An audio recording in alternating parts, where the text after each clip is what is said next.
Hello and welcome to Editorial Interchange. And we are really glad to have Councilman Clint Holland. He's from Peachtree City.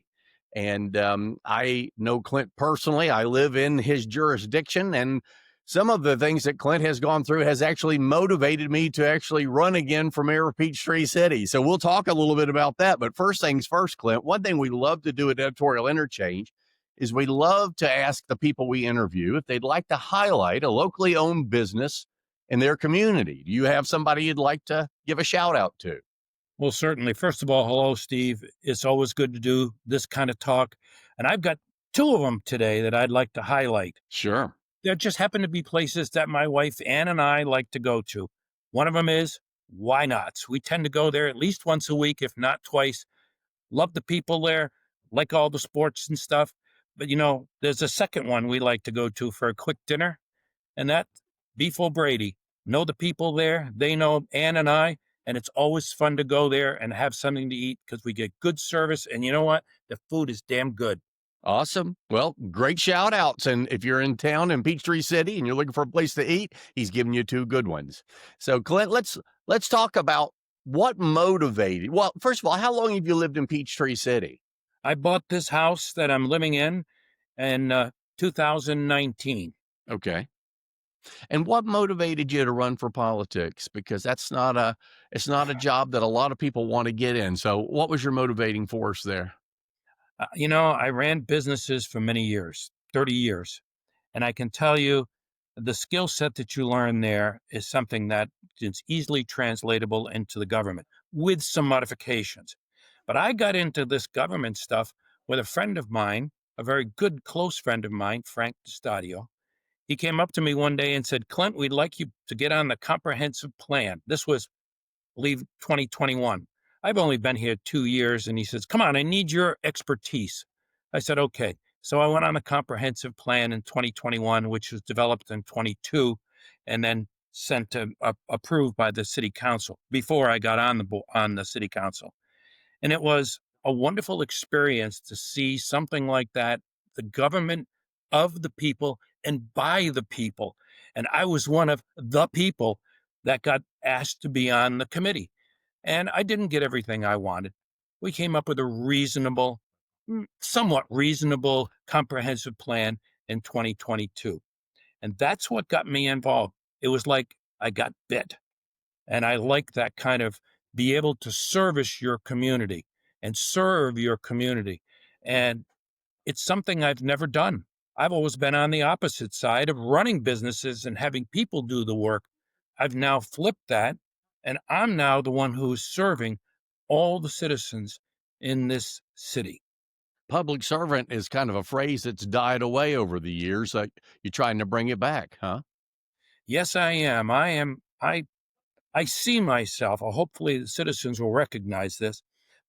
I see myself as a citizen's representative on Peachtree City Council because I'm always fighting for the things that mean the most for them, whether that's taxes or whether that's a bathroom someplace where the residents will gather like Drake Field and Battery Way. I'm always fighting for those things that are needed for the citizens.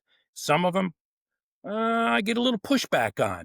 But you know what? I've always got them in mind first. It's always the citizens first. The taxpayers' money is to be spent on them, whether it's services, police, fire, etc., or whether it's recreation, or whether it's other things.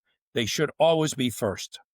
Well, you're running for reelection, so this is your second time around the sun on the election thing. For people who haven't actually been in a political race before, what's your thoughts on what it's like to run for office? Frustrating, joyful? You tell us. What is it?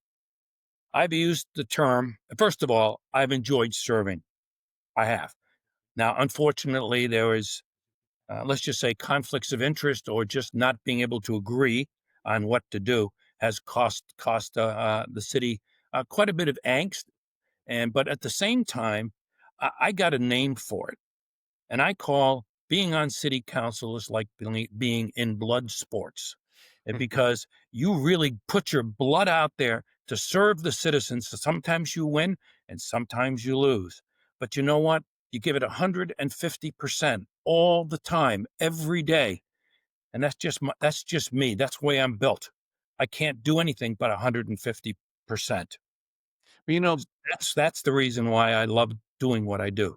absolutely. Do you like the campaigning part of running for office? Campaigning is something you got to do because people need to know where you stand, what you've done, how you did on those things you promised before, the old promises made, promises kept. They need to know that. And campaigning gives you the opportunity to go and say, hey, you know, all those things I said back in 21 and 22? Well, here's my list of things that I completed. And I did follow up. You know, I'm accountable. I am accountable for the things I said and what I did. And I put it out there. I published it already. It's in the local newspaper. It's in my handout. So campaigning is a way to not only talk about what you did, but the next step is what am I going to do for you for the next 4 years? And that's really probably the majority of what I'm going to be talking about on my campaigning over the next 60 days. Well, in Peachtree City, and I'm sure this happens in other cities too, and county governments, we've had a lot of friction related to the current administration with the mayor who has tried to put a stranglehold, let's just say, on public participation, Mhm. where they had made it so that a citizen could not ask for something to be on an agenda. And then there's a strict limit on the number of citizens. Only 10 by ordinance can speak at a meeting. But that wasn't the worst of it. The worst of it was the actual representatives on city council that the people elected, i.e., you and another very conservative Republican member, Suzanne Brown, were then restricted from putting anything on an agenda. And that just irked me to no end, and it has really motivated me to get re-engaged in politics because we've got to get a majority on that's willing to represent the people and have the people who were selected to represent actually be able to do it. I can tell you I fought as hard as I could with other council members to not pass. I think it's ordinance 1218 or was it Yes, 1216? I don't 1218, remember. 1218. 1218. I fought really hard. I lost the battle. It was a 3-2 vote. I lost the battle. But I'll tell you what, it wasn't for lack of fighting. I thought that that was awful. We are supposed to be listening to our citizens, listening to what they say, listening to their preferences. But oh, we're not going to do that. We're only going to give you a couple of minutes. And well, not only that, we're going to take away your ability to put something on the agenda that you feel is important for our city that maybe is not being done by the city, by the representatives on the city council. In fact, the rest of that ordinance says, "Oh, by the way, you can't put anything on there as a representative, as a council member, unless you have 3 people to back you, yourself and 2 others." So if I think something is important in the old days, we would just say, put it on the agenda. Right. Today, I've got to coerce my companions on city council to say, yes, I need to put on XYZ and I need some people to back that. I think it's an awful representation of what is open government in this city. And it's something that I will fight against until the day that I die. I want the citizens to have a voice that they can come up and talk to us. They can talk to us on the street. They can talk to us at city council. They can talk to us anywhere. And we'll do the best we can to serve them properly at city council. Well, I know when I did my first 2 years as a county commissioner in Fayette County here, I thought it was really bad because I was on the 2 end of a 3-2 Mhm. distribution. So I I know what that knew feels I knew I wasn't gonna get a lot of things passed the first 2 years, but at least I could put something on the agenda and at least bring it up for a vote on behalf of my constituents.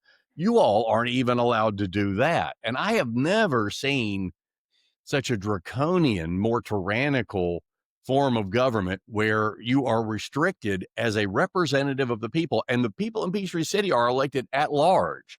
So you are elected at large by the total voting population, not just by a thin district, and you're not allowed to put anything on an agenda. And I've just never seen anything like it, and it's so un-Peachtree City. We're as a young city, fairly young city, not even 70 years old, as a city.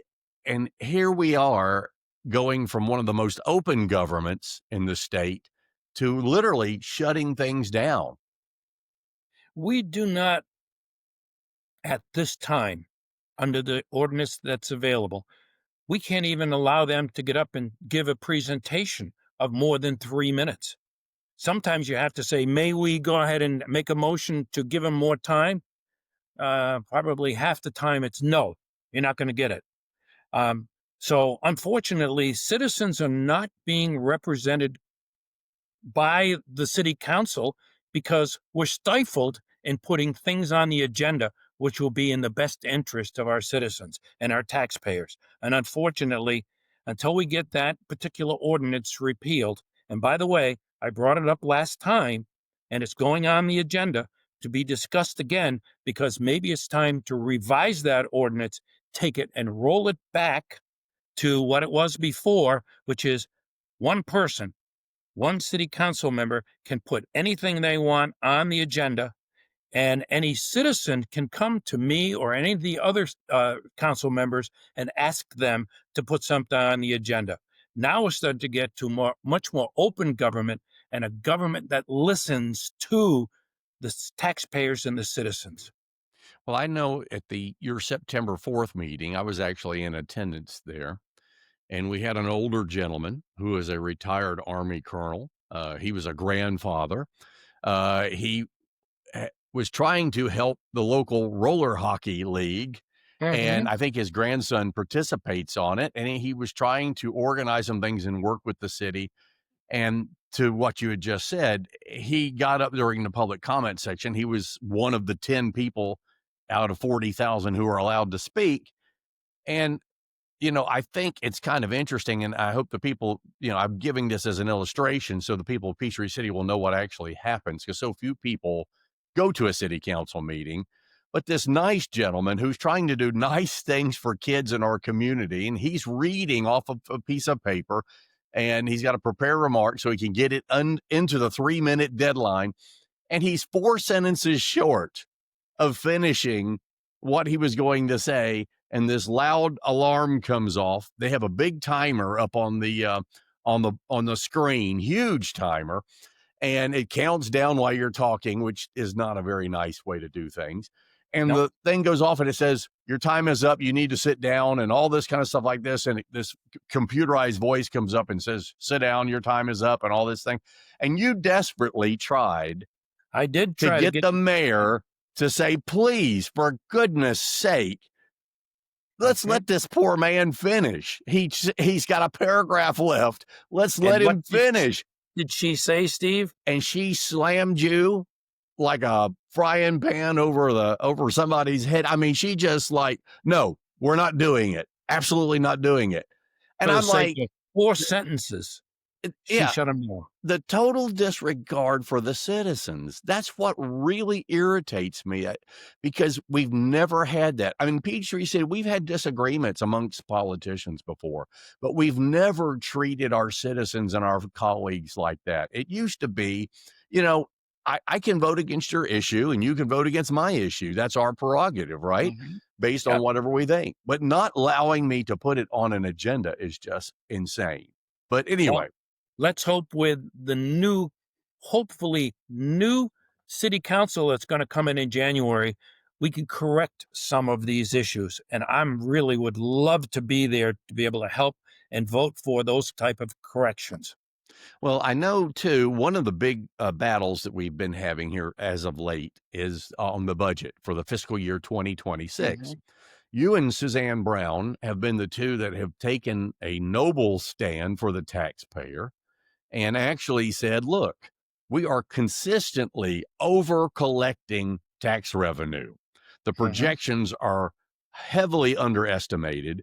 and you're banking all of this additional money. Well, it ends up becoming a slush fund, and the mayor has all these ways she wants to spend this money on unbudgeted projects. But you guys, you and Suzanne, have stood up during this budget session and said, look, let's give the money, the excess funds, back to the taxpayers, and let's Exactly. do a full rollback on this millage so that we're not increasing taxes for not only the taxpayer, the citizen homeowner taxpayers, but the small businesses as well.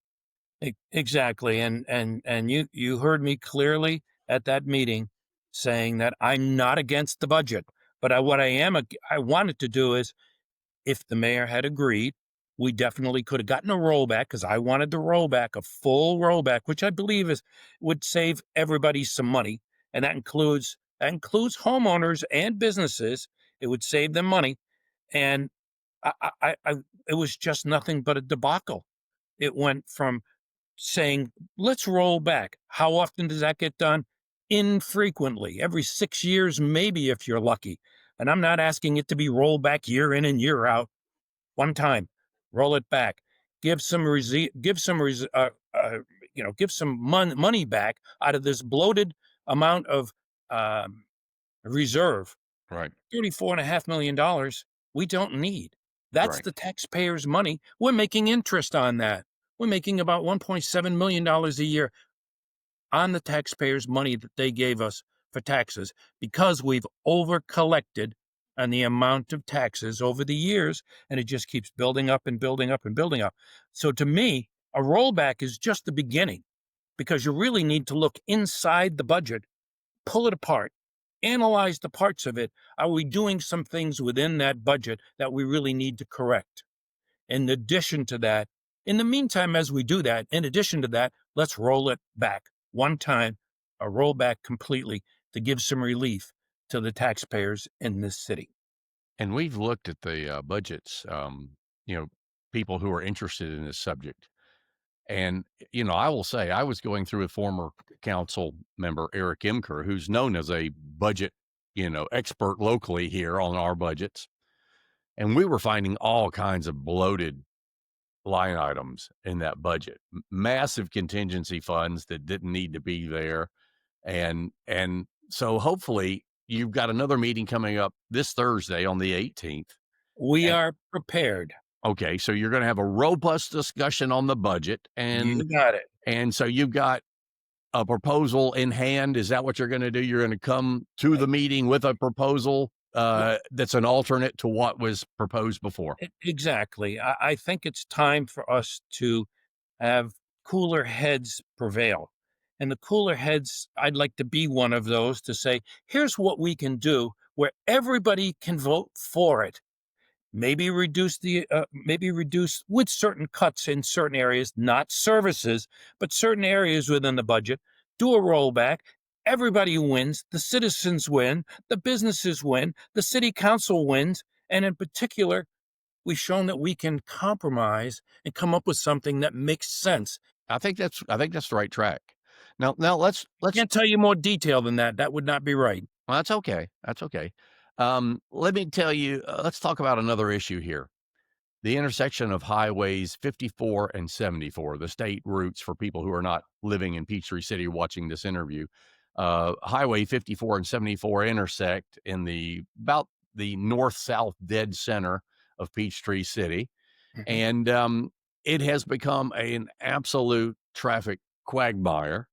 And there's a project that's currently being built by the Georgia Department of Transportation, but unfortunately, it was a budget constrained project that really won't do anything for the east west traffic flow, which is the number one problem at that intersection.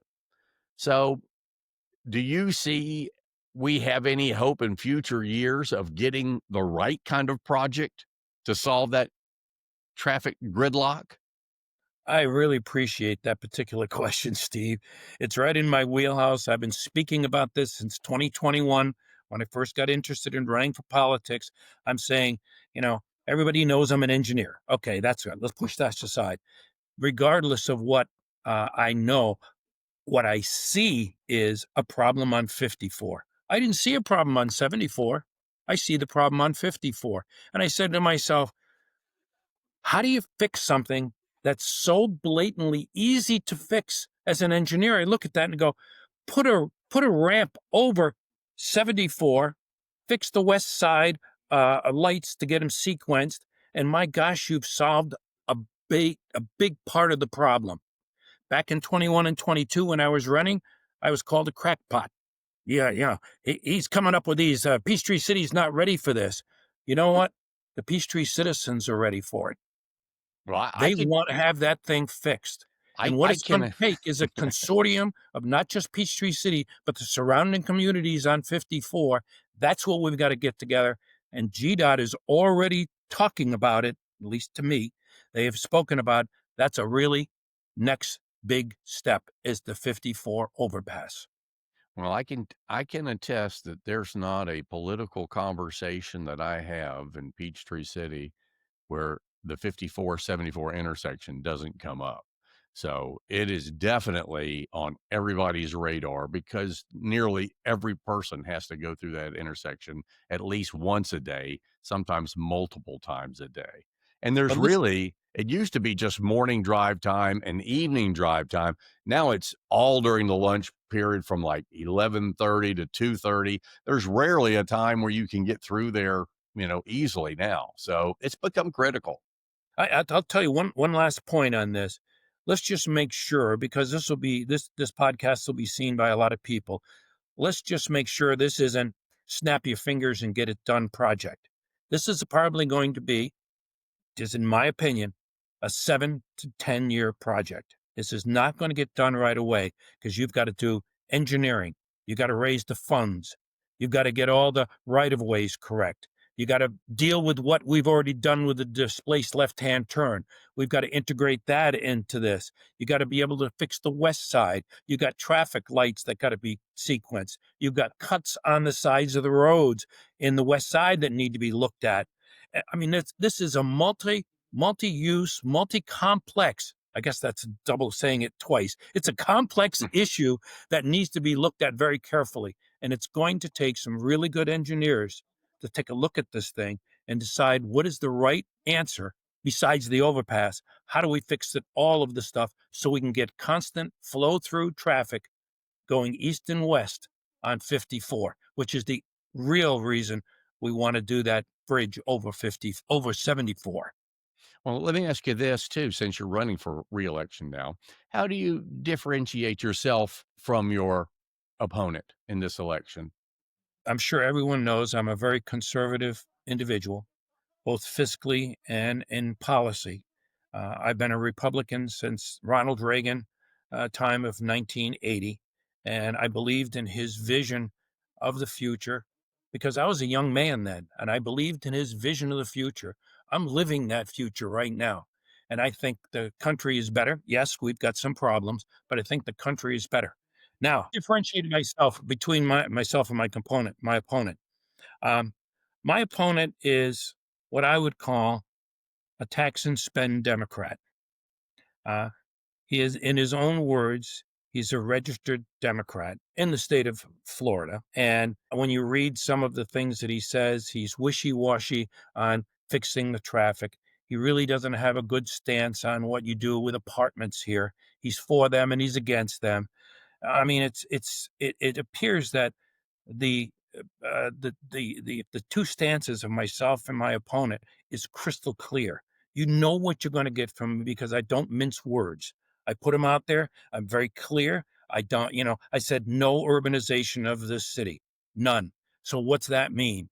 No urbanization means no high rises, no apartments, no complexes. None of that stuff is going to happen if I have anything to say for it. Now that doesn't mean we don't have them here in this city. We do have 15 to 17% of our housing is in already in apartments in multi-use, multi-families.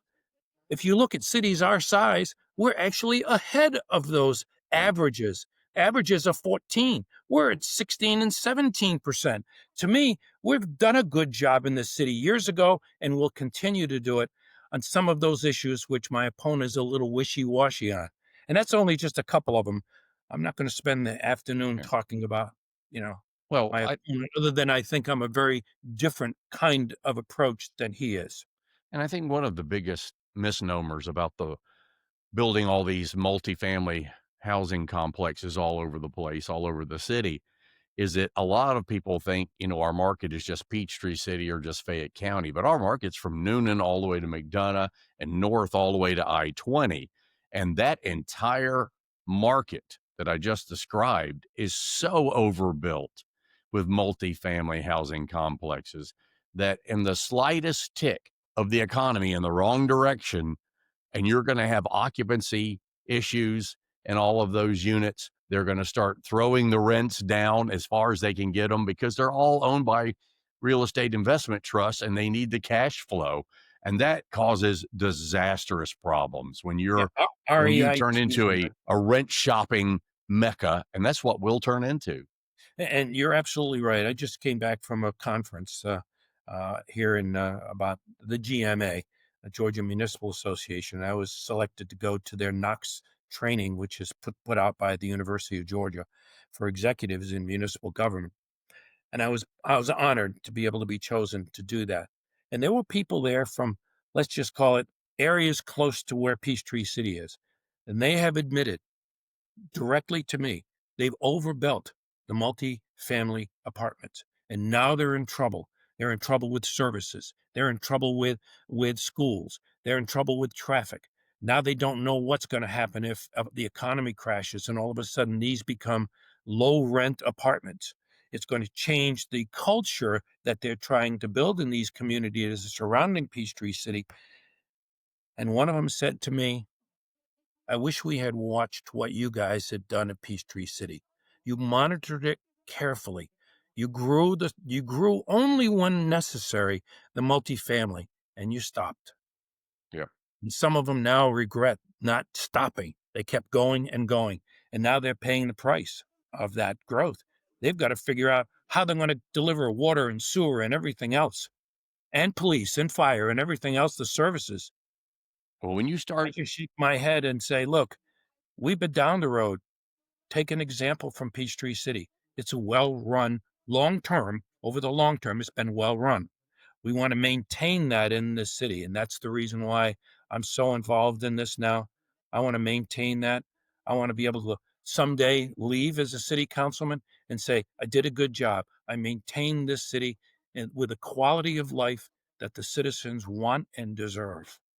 well, I know 3 decades ago when my wife and I moved into town, there were trailers behind all the schools, and they had major capacity issues at all the schools. And nothing deters from your child's education like piling trailers behind those schools. And it was just an absolute nightmare. And it cost hundreds of millions of dollars for new school buildings, new properties, renovations to existing schools, expansions, and whatnot. And it could have all been avoided had they looked at some of this multifamily stuff in particular. But we were growing so fast across the board, there was no way that the school board could keep up with it. And that's one of the problems. Now, all of a sudden, if you start piling a lot of multifamily housing in there, and I know the current mayor's already done a couple of condominium complexes already, Mhm. um, you And know, I voted against them, by the way. yes, yes. And if those go in, you're immediately putting a lot of more density in terms of users for those schools, and that could cause redistricting problems, trailers behind schools, all kinds of bad things. And most people don't think about that until those complexes go up and the kids are piling into the schools, and then they realize, man, we've got a problem now. Exactly. Well, anything else, Clint, that you want to tell the Uh, folks about it? What else is on your mind? I'll give you the floor and let us know. I've got a couple of specific projects besides, of course, um, the 5474 and the traffic there and the overpass, etc. And I know that we've touched on reducing the reserve fund. And by the way, the word out there is 35% to 40% is the right number to keep the AAA bond rating so that if you do decide to go for a bond, you get the lowest interest rate. You don't need to go any lower than that. But at 60%, we've got a bloated reserve. So as soon as I'm able to, that's got to be looked at and decided how are we going to reduce the reserve fund. And I think we've got some plans already in the works, which I can't tell you now until they're discussed at city council. But I believe we've got some ideas on how to reduce that in the near future. That's one thing I would like to at least let everyone know. The other is if we're able to do some of that reduction, there's no reason why we can't expand the use of some areas to the south of us and to the east of us in potential annexation. And I know that's always a touchy topic because as soon as you talk annexation, everybody thinks, oh, you're going to put more developers of houses in there. No. In this case, I would be specifically looking at industrial, light industrial, so that brings jobs in, pays high taxes to the city, and we don't have very much, let's call it burden on city services because it's a business. They don't require police and fire. That's about it. EMS. And they don't need the schools. They don't need that because that's all got to do with other areas of the city. That's an area of looking at that I'd like to expand. And I think there's at least one other council person, Suzanne Brown, that's very much in favor of that with me. And that's something I'd like to do in the near future. That's something that's on my list of things that I want to do for the next 4 years. Let me look to see if there's anything else. Ah, yes. Um, if we're able to, if we're able to, and this will depend upon the new council, I would love to increase the homestead exemption, particularly if we start bringing in tax dollars from industrial side. We start bringing those in, that changes that changes the amount that they come in, so that the amount paid by the citizens for their homes is less, and industry pays more. If we get to a point where there's a big enough difference between the two, there's no reason why we cannot take the small amount that is being paid by individual property owners and put a higher homestead exemption than what we have now and give them further relief.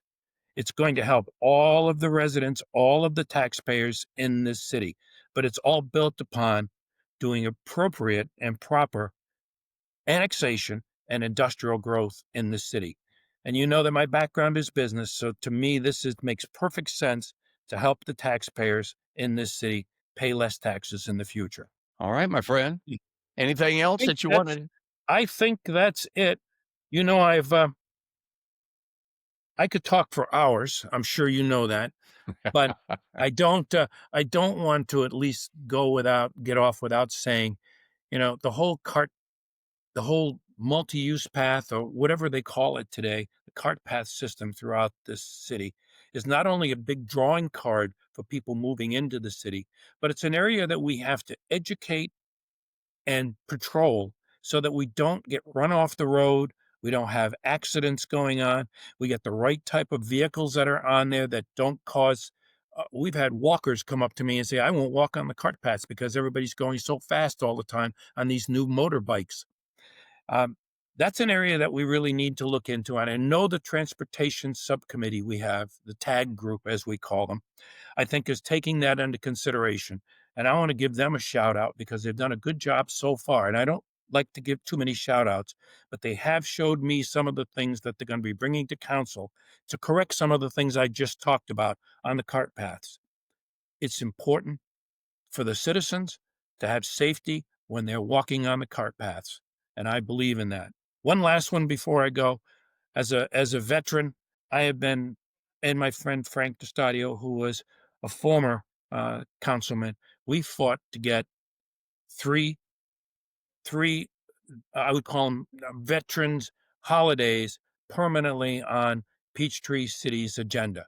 Memorial Day, Veterans Day, and Purple Heart Day. And fortunately, they've been doing them one by one each year. I'd like to get something like an ordinance in that these are permanent ones that are set up at the city, that we're going to honor the veterans who have fought for the freedoms that we're all enjoying now.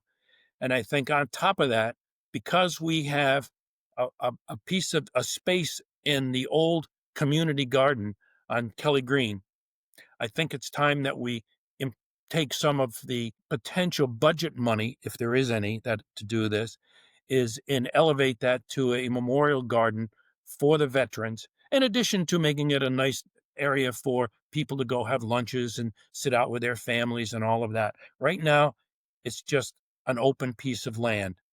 I think it's time that we look at going into putting in a veterans memorial there, taking it out of the driveway at City Hall and move it to the other end of the lake and put it in. It's an appropriate place where you can honor all of your veterans, particularly those who have served and particularly those who didn't come home. Thank you so much, Clint, for joining us, and all the best to you in this year's election. Thank you very much, Steve. It was my honor to be here to talk to the citizens. Early voting, I believe, starts October the 14th. So if you're in Peachtree City, get out to vote. Early voting starts October the 14th.